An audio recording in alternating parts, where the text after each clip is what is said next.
Hoje, o doutor Gataz, que é cardiologista, está com a gente. Vamos falar sobre o coração dilatado. Coração dilatado e coração grande? É a mesma coisa. É a mesma coisa? O nome médico é cardiomegalia. Cardiomegalia? De coração, megalia de grande.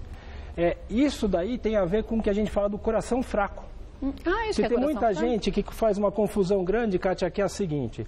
Doutor, o médico falou que meu coração está fraco. Por quê? Porque está batendo a 60. Não, isso é lento.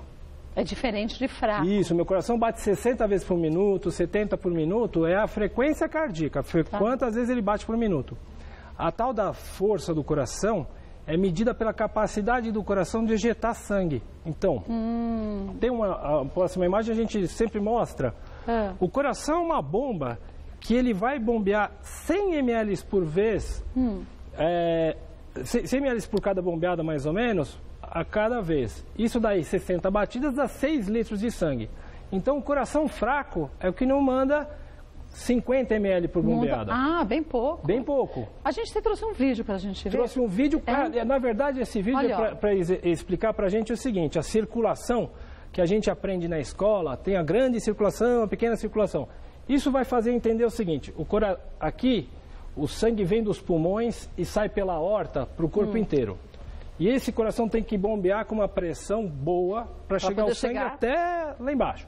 E aí ele volta pelo lado direito do coração, pelas veias, e vai para o átrio, todo cheio de gás carbônico, para ir para os pulmões oxigenar. Que vai filtrar, vamos dizer assim, que vai trocar o gás carbônico pelo oxigênio. Então, é aqui que está o pulo do problema. Quando o coração não consegue bombear direito, começa a acumular sangue com cheio de gás carbônico nos pulmões. E o sintoma principal do coração fraco, dilatado, é a falta de ar.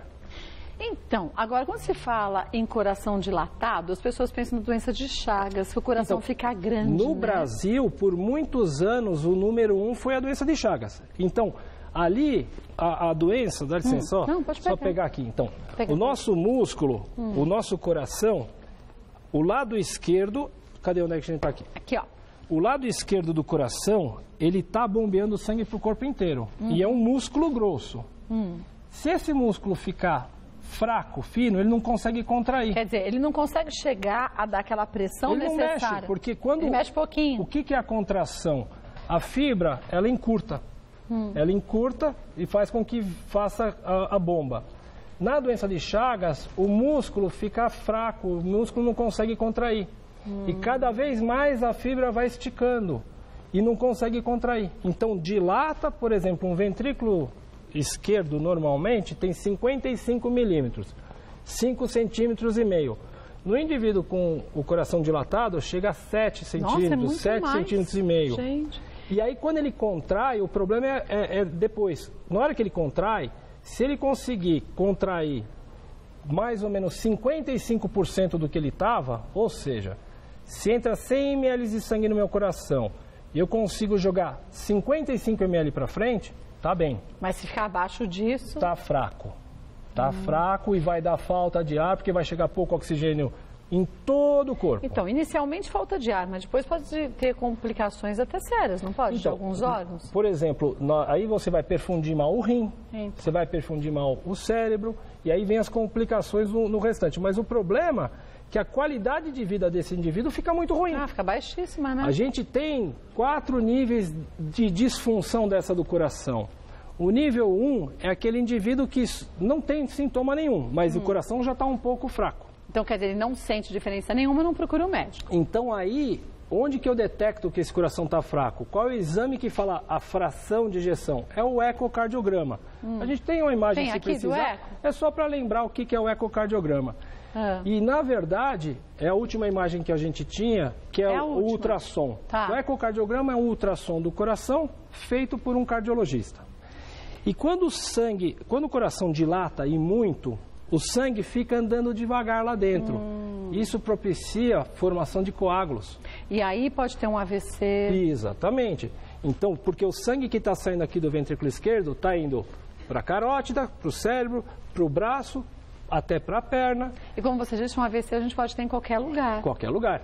E aí, na verdade, o AVC em qualquer área do cérebro. E a obstrução pode ir em qualquer lugar do corpo. Mas às vezes a gente fala assim, não, o AVC acontece só em determinada região do cérebro. E não, né? É que, na verdade, você vai ter, por exemplo, devido à curvatura das artérias, um coágulo vai ter mais facilidade para a direita ou para a esquerda, que nem quando você engasga com alguma coisa no pulmão.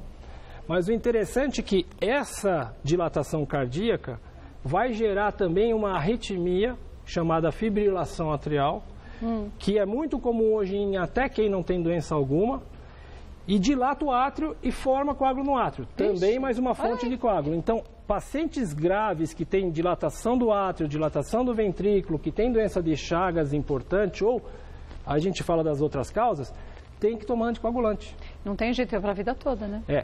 O que é que causa isso? Então, você falou das Chagas. A doença que mais faz o coração dilatar e enfraquecer é o infarto. Ou infarto agudo, que pegou o indivíduo e entupiu uma artéria agudamente e de repente faz uma lesão grave, né? Ou o infartos pequenos que vão ocorrendo ao longo do tempo. E que a pessoa não percebe que teve. Quando ela vai fazer um eletro, aí ela fala, o eletro, o eco, você já teve um pequeno infarto, né? Então, até aproveitar, dar parabéns pelo teu programa, pelo seguinte, a gente conversou da última vez aqui sobre angina. Foi. Dor no peito, que é de origem de coronária entupida. E aí eu comentei que o diabético não tem sintomas muito claros. Foi. E um paciente que teve um mal-estar, uma canseirinha de manhã, quase 80 anos de idade, viu o programa e falou, e ele é diabético, ele falou, não estou bem. Lembrou do que a gente conversou? E aí correu para o médico? Foi para o hospital. Que bom! A sorte dele foi que ele não chegou a infartar. Ele estava com uma artéria gravemente entupida, olha lá, foi detectado em tempo, foi feito um tratamento, uma angioplastia no caso, poderia ter sido uma cirurgia, mas deu sorte de poder fazer angioplastia para aquela lesão, e não teve o infarto. Porque se ele tivesse, ia, selar o diagnóstico de que esse coração ia ser normal. Você sabe que tem um amigo meu que sofreu infarto e não teve nada de dor. Ele tem uma resistência grande à dor. O que ele disse? Que sentiu, sabe assim, umas onzeirinhas. Falava, vou embora para casa que eu não estou ficando legal. No que estava indo embora para casa, começou a dar um suador diferente. Diz que era um suor meio gelado. Sabe como parece que tem a descarga de adrenalina? Ele correu e falou para a mulher, vamos para o hospital que eu estou tendo infarto. Mas não tinha dor no peito. Não tinha aquele formigamento no braço. Não tinha nada disso. Era só um suador. Ele falou, mas esse é um suador diferente. Quando a gente conversou da angina da outra vez, eu falei assim, a pessoa que está com aquela dor no peito, aquela sensação de um peso, um aperto, ela tem um pânico. Dá uma sensação, eu nunca tive uma dor dessa, né? Eu tenho alguma coisa que está errado. Mas o diabético não é assim. Então, e o bom é assim, a gente tratar das coronárias antes dela entupir e dar um infarto. Porque na hora que dá um infarto, que o músculo dilata e enfraquece. Agora, deixa eu falar uma coisa. Diz que 50% da população que tem diabetes, isso é diabetes tipo 2, não imagina que tenha. Porque não faz exame. Outro dia eu peguei um caso desse, exatamente isso. O indivíduo estava, assim, super saudável, nunca vai em médico, não sente nada. A glicemia dele estava 300 e tralalá, assim, o triglicérides 900. Nossa Senhora! Então, e ele... Estava bem, né? Estava ótimo. Ele tinha perdido peso recentemente, só que ele perdeu peso porque o diabetes estava descompensado. Não foi porque ele fez alguma coisa, atividade física? Então, só que assim, eu comentei para ele isso que a gente fala sempre. Quando você faz o diagnóstico de diabetes, às vezes você tem 5 anos já de diabetes naquele indivíduo. Já teve comprometimento, às vezes. Como que eu vou saber? Por um exame simples, que é o exame de fundo de olho. Vai lá no oftalmologista, ele pega uma lente, uma luz forte e olha no teu olho e vai ver se sua retina já tem hemorragia, se tem inflamação. Outro exame que vai dizer também o tempo do diabetes e da hipertensão é o exame de proteína na urina. Aliás, esse paciente... Qual que é o nome? Microalbuminúria. Tá. Na verdade, assim, nos rins não sai proteína, não sai glicose. No indivíduo normal. Quando ele tem lesão nos rins, aí sim aparece a proteína. Essa lesão é porque a pressão está alta ou essa lesão é por conta do diabetes. Então, o que acontece para o paciente? Ele vai urinar e faz espuma. porque a proteína gera espuma. E esse paciente falou que estava fazendo espuma na urina. Quer dizer, ele já tinha proteinúria. E não sabia, porque nunca tinha feito um exame. Não tinha feito nada, mas assim, achou até que estava errado. 300 e tralalá de glicose, 900 e tanto de triglicéridos.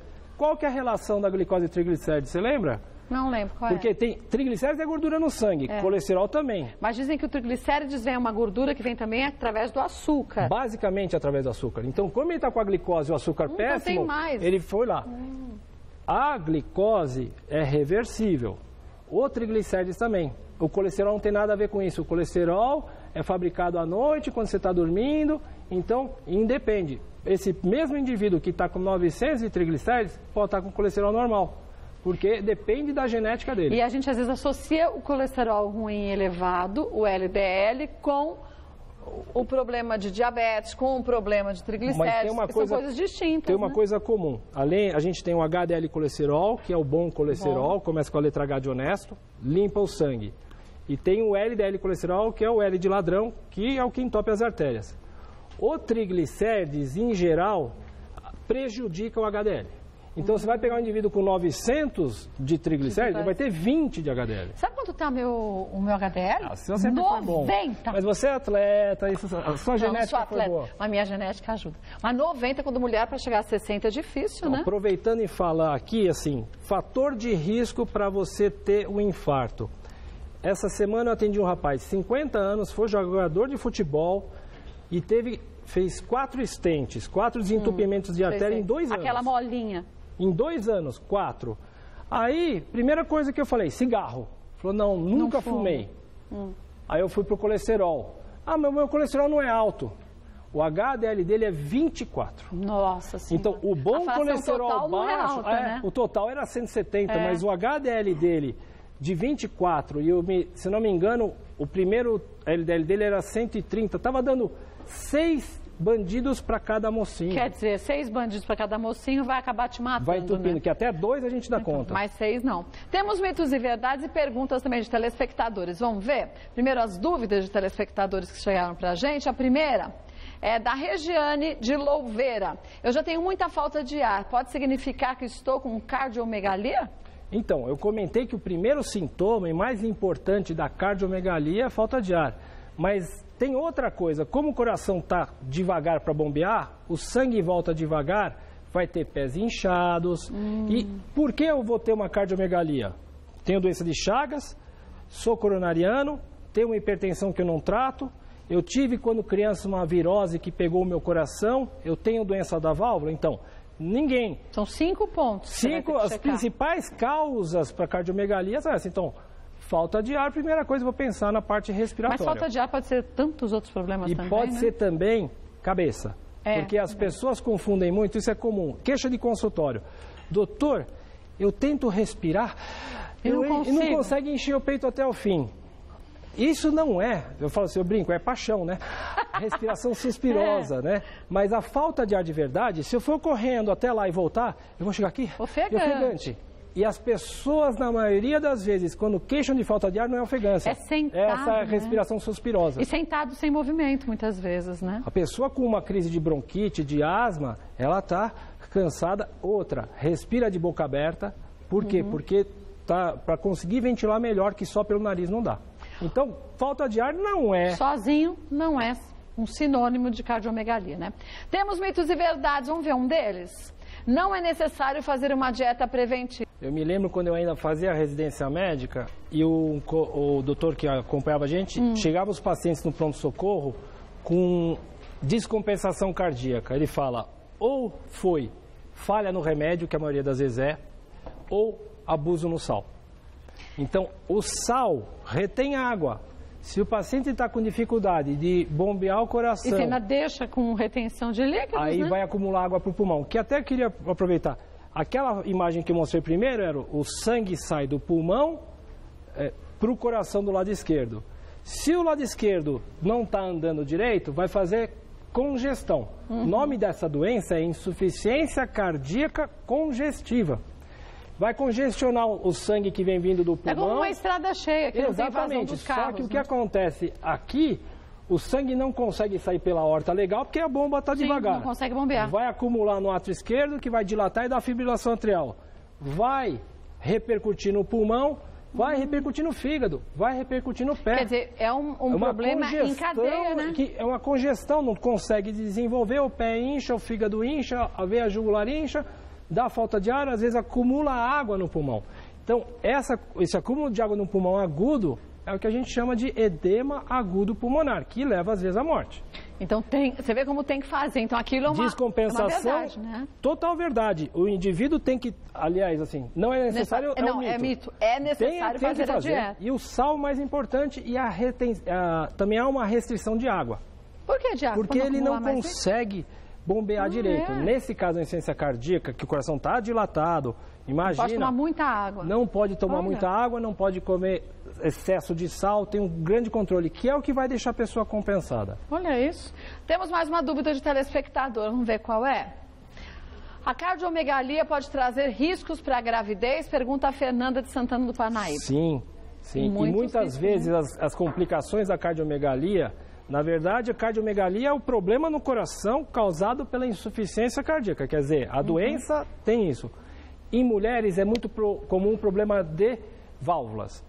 Então, a pessoa teve uma febre reumática quando criança, estragou a válvula, aí ela engravida, a válvula descompensa no meio da gestação, coração dilatado, água no pulmão, é bem severo. E em relação ao bebê, uma vez que você não tem a oxigenação correta no corpo, essa criança sofre. Na verdade, ela consegue ter um suprimento de sangue adequado. Às vezes a gente tem problema de crescimento. Às vezes você tem crianças de baixo crescimento no parto. Vamos ver mais um mito ou verdade ou mais uma pergunta? Vamos ver o que a gente tem aí? A próxima, Isabela dos Santos. Sou hipertensa e já faço tratamento para a doença. Ainda assim é possível que eu venha a ter cardiomegalia? Acabei de comentar aqui, no instantinho, a doença que mais mata no mundo é a hipertensão arterial. Depois vem o colesterol, depois vem o tabagismo, como doença. Tá. A hipertensão arterial é silenciosa. Então o indivíduo não sente nada, o coração vai dilatando, os rins vão estragando a ponto do indivíduo ir parar numa diálise. Às vezes a primeira manifestação da hipertensão é o AVC. Eu fiquei hipertenso depois do AVC, ou depois do infarto. Então, a hipertensão, quando não tratada, é um grande fator de risco para cardiomegalia. Agora, ela diz aqui que já faz o tratamento, mas fazer o tratamento não é só tomar o remédio, Então, hoje, quando eu tomo remédio para pressão, eu tenho os melhores remédios para tomar, que não são caros, são de graça, custo zero, que tem que estar na listinha. E não é todo dia eu recebo um paciente que vem com um tratamento daqueles de 10, 15 anos atrás. Né? Além de tomar o remédio, tomar o bom remédio e a pressão está controlada. Porque o indivíduo fala assim, eu estou tomando o remédio, aí você vai medir, está 16/10, mas era 18/12. Eu falei, muito melhor. Melhorou, mas não está bom, né? Está protegido, para não diabético, menos que 13,5 por 8,5. Porque para o diabético a gente quer 13,8, 12,7, a gente é mais rigoroso. Isso sem falar, gente, não é que você começou a tomar o remédio uma dosagem e vai ser assim até o fim da vida, né? Alguns medicamentos, eles, entre aspas, perdem a validade.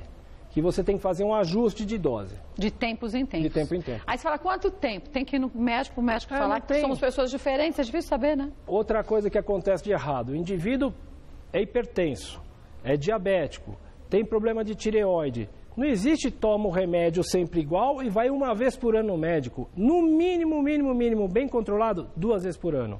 No mínimo, né, gente? E no hipertenso, uma no frio, uma no calor. No frio a pressão piora, no calor ela cai, o médico tem que lidar bem com isso. E tem que ir regularizando certinho a pressão junto com o medicamento. Eu brinco com o paciente assim, quando eu mando o paciente voltar daqui a 6 meses, ele fica assustado e fala, você está ótimo, quanto melhor está, menos me vê. Então se a camarada está voltando na semana, o negócio está feio. Mas 6 meses, acredite, é bom ainda. Muito bom, muito bom. Vamos ver agora um mito? Vamos pedir para os meninos colocarem? Outra coisa também aqui, que as pessoas se atrapalham é com o diagnóstico. Ele fez um eletro e disse que tem coração dilatado. É difícil o eletro para dar esse diagnóstico. O exame que faz é o ecocardiograma, também deixa claro. Mas é que às vezes a gente vai fazer o exame e a gente pergunta para a pessoa que está fazendo o exame. E aí, o que você está vendo aí? Porque a curiosidade é uma coisa absurda, mas né? é que o eletro, ele pode vir até com laudo, mas tem um bloqueio, tem não sei o quê. Não dá para dizer sobre isso. Falta de ar, fraqueza e desmaio são alguns dos sintomas mais característicos. Isso é verdade. É verdade? Lembrar de uma coisa que fez a menção do desmaio. Na verdade, uma das grandes complicações do coração dilatado são as arritmias. Tem aquela arritmia que eu acabei de comentar, a fibrilação atrial, ela por si sozinha não mata ninguém. Mas ela favorece a formação de coágulos e esses coágulos são as complicações. Tá. Mas tem outras arritmias que acontecem nos ventrículos e o ventrículo é quem está bombeando o sangue. Então você não consegue bombear, falta oxigênio, desmaia. E às vezes leva à morte súbita. Então... É um desmaio? Não, às vezes é um desmaio que baixou o fluxo de sangue, a arritmia passou, mas depois às vezes morre. Às vezes é morte súbita, por causa da arritmia. Então a principal complicação dessa doença, a insuficiência cardíaca, é a morte súbita por arritmias. Mas essa morte súbita por arritmias acontece em qualquer idade? Não. Em qualquer idade. Qualquer idade que tenha uma descompensação importante do coração. Quer dizer, pode ser uma doença que a pessoa já tenha nascido com ela e não sabe direito? Normalmente não. Porque a miocardiopatia dilatada é adquirido. Então, assim, você pega crianças que têm, eu já tive caso de criança que teve morte súbita. Vixe! Porque teve uma miocardite viral, que é uma daquelas que eu te falei. Então, é a doença da coronária, é a hipertensão, é a doença da válvula e as miocardites. Então, às vezes o estado do coração está tão ruim que a única coisa que dá para fazer é um transplante. Quem está fazendo transplante de coração é porque tem essa doença, a insuficiência cardíaca congestiva. O coração não consegue mais bombear. E ele fica num risco enorme de fazer uma arritmia. Tanto que hoje, para determinados pacientes que foram ressuscitados de uma morte súbita, eles põem um marca-passo, que é aquele marca-passo que quando dá arritmia, o marca-passo dá o choque. É como que se fosse o desfibrilador, né? Na verdade, a ideia é a mesma, não é? É um desfibrilador só que implantado, interno, né? Implantado no indivíduo.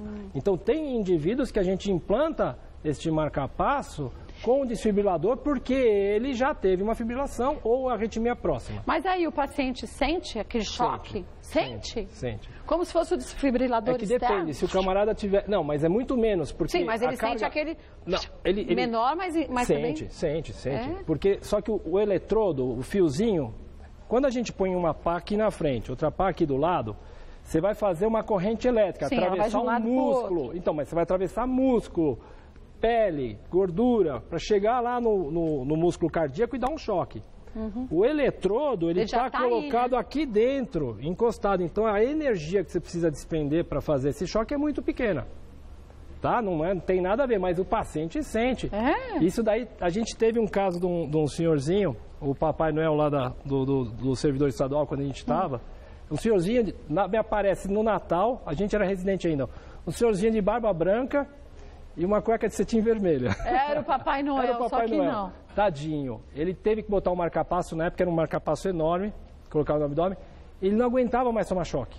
É mesmo? Porque toda hora ele tinha arritmia, mesmo com o remédio, toda hora dava choque. Ele estava ficando maluco de tanto choque que tomava. Por isso que dizem que quando você faz uma cirurgia dessa, tem um tempo de você se acostumar, porque, obviamente, você não estava acostumado com aquilo. De repente, você sente, às vezes isso faz com que a pessoa tenha uma tensão, suba a pressão e tudo mais, vai ter aquela angústia de que vai acontecer de novo. Então, mas é que hoje a gente tem uma outra situação. Então, a gente melhorou muito nos remédios. Em 91, eu me lembro, quando eu ainda estava na especialização, uma paciente com chagas, parecia tudo bem. Da noite para o dia, faleceu. Uma mulher, devia ter uns 50 anos por aí. De lá para cá, veio a família dos remédios do enalapril, captopril, que fez os pacientes chagados para viver mais. Aí veio os remédios da família dos beta-bloqueadores, carvedilol, metoprolol, esses fazem hoje, o paciente não tem mais data de validade. Naquela época, assim, doença de Chagas, coração dilatado, 6 meses, acabou. Hoje não. Acabou isso. Tá? Bom, então, hoje, graças a esses medicamentos. Aí, antes do transplante, a gente tem a condição de pôr um marca-passo, que o músculo não está contraindo direito. Aí você pode pôr um marca-passo, um eletrodo de cada lado dos ventrículos, que normalmente normalmente o marca-passo é colocado só do lado direito. Nessa situação que a gente fala que é ressincronizar, a gente põe do lado direito e do lado esquerdo. Porque é como se você estimulasse o coração para continuar. Os marca-passos sempre fazem isso, mas nesse caso, a gente põe o marca-passo um de cada lado, ele contrai junto. É mais eficaz e melhora muito a falta de ar, melhora muito aquela força de ejeção que está baixa. Então, hoje uma grande opção é a ressincronização do batimento pelo marca-passo. Olha, então você que já faz tratamento há muito tempo, fique sempre presente no seu médico, fazendo as consultas. A medicina avança tanto, né? Não é para pegar aquela como uma verdade única e passar a vida inteira do mesmo jeito. Todo dia a gente lê um artigo novo, a gente vê alguma coisa nova. E quer saber um pouco mais sobre sua saúde? Entra no site do Dr. Gataz. Tem tanta gente que pergunta, gente, mas todo mundo fala em emagrecer, o que eu tenho que fazer? Como chegar à frequência cardíaca para minha idade? Faz as continhas do seu site. Meu sobrinho, o Edmond, sobrinho, falou que vai fazer um site novo, que já era para ter feito da última vez que eu vim no programa. Oh, então é bom pra gente fazer logo, hein, Edmond? Por favor, né? Falou que a apresentação tá boa. Não, tá ótima a apresentação. Tá bom, mas vou fazer. Tá bom, mas pode sempre melhorar. Com certeza. Olha, o site é o www.drgataz, com S no final e 2 T's.com. Não tem um BR, drgataz.com. Só mandar um abraço para meus amigos de curso que faço toda terça-feira. Já sabem que curso é esse, lá terça-feira, gente. Beijo para vocês, bom feriado. Está fazendo um curso, né? É um curso, não é de espanhol. Ah, não é? É que uma das maestras, das professoras, habla espanhol? Gente, muito boa gente. Isso aqui, gente, é tão engraçado. Beijo nos meninos, viu? Obrigada.